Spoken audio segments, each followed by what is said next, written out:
அஸ்ஸலாமு அலைக்கும் வரஹ்மத்துல்லாஹி வபரகாத்துஹு. ஆஷுரா தினத்தில் நடந்த அற்புத சம்பவங்கள். ஹஸ்ரத் ஆதம் அலைஹிஸ்ஸலாத்து வஸ்ஸலாம் அன்னவர்களின் துஆ ஒப்புக்கொள்ளப்பட்டது. ஹஸ்ரத் இத்ரீஸ் அலைஹிஸ்ஸலாத்து வஸ்ஸலாம் அன்னவர்களுக்கு சுவன பெருவாழ்வு கிட்டியது. 6 மாத கடலில் அலை கழிந்த பின்னர் ஹஸ்ரத் நூஹ் அலைஹிஸ்ஸலாத்து வஸ்ஸலாம் அன்னவர்களின் கப்பல் ஜூதி மலையில் ஒதுங்கியது.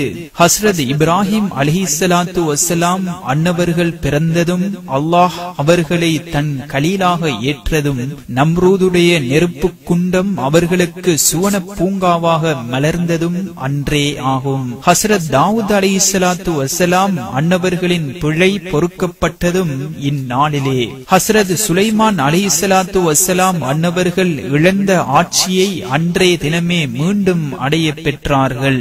சோதனை பயப்பட்ட ஹஸ்ரத் அய்யூப் அலைஹிஸ்ஸலாத்து வஸ்ஸலாம் அன்னவர்கள் நோய் நீங்கி நலம் பெற்றதும் இன்றேதான். நைல் நதி பிளந்து பனி இஸ்ராயீல்கள் தப்பி செல்ல வழிவிட்டு ஃபிர்அவுனை விழுங்க அல்லாஹ் ஹஸ்ரத் மூசா அலைஹிஸ்ஸலாத்து வஸ்ஸலாம் அன்னவர்களுக்கு ஆஷுராவுடைய அந்த நாளிலேயே வெற்றியை தந்தான். கடும் இருட்டில் மீனின் வயிற்றில் 40 நாட்கள் கிடந்து அழுது புலம்பிய ஹஸ்ரத் யூனுஸ் அலைஹிஸ்ஸலாத்து வஸ்ஸலாம் அன்னவர்கள் மீண்டும் வெளியானது ஆஷுராவுடைய நாளில்தான். கொலைகாரர்களிடம் இருந்து ஹஸ்ரத் ஈசா அலைஹிஸ்ஸலாத்து வஸ்ஸலாம் அன்னவர்களை காப்பாற்றி அல்லாஹ் தன் பால் உயர்த்தி கொண்டதும் ஆஷுராவுடைய நாளில்தான். ஆஷுரா தினத்தில் நடந்த அற்புத சம்பவங்கள்.